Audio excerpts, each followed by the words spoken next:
1970s, and things such as this documentary from Thames Television, The Unknown Famine, they presented to the world that the emperor starved his people. Of course, this wasn't true, but I've really looked into it, and I'm just going to go over quickly some of the emperor's agricultural policies, or his edicts for agriculture. He said, agriculture is a sacred task graciously conferred upon man by God.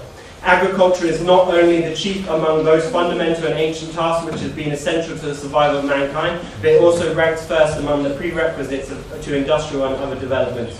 A country and people that become self-sufficient by the development of agriculture can look forward with confidence to the future. It is better to exploit effectively a small tract of land rather than to proclaim being the owner of vast idle land. We shall not permit any land to be fallow. If we double our efforts to exploit the rich national resources bestowed upon us by the Almighty, we can have everything in abundance. I'm conscious of time, so I won't read all of these out, but basically the emperor was a keen botanist, and he was very interested in agroforestry. He was recommending to plant trees in Ethiopia to protect the soil, which for succeeding generations inputs fertility in the soil. And this, I love this quote. It is essential that the rivers of our country be devoted to irrigation so that the food needs of our ever-growing population will no longer be left to the mercy of the elements. This is Marta Gebra Tesidik. She's the first female senator of the Ethiopian government, and in her book Sheltered by the King, in 1983, she said, "The hint that there was trouble in our land came when I discovered by accident that His Majesty's directives were being ignored by his staff. The droughts were real, but to put blame on His Majesty was a horrible distortion of facts. The truth was that the extent of the famine had been kept secret from the emperor, even during one of his visits to the province of Wollo.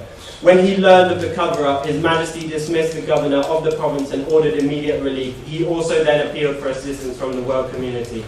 The committee have long been blaming the famine on His Majesty, but now they began a full-scale media accusation. Famine conditions in Wollo were shown on television and in posters with contrasting pictures of His Majesty at the palace dinner. Their intent to malign him was obvious, and I couldn't deny that both scenes were true.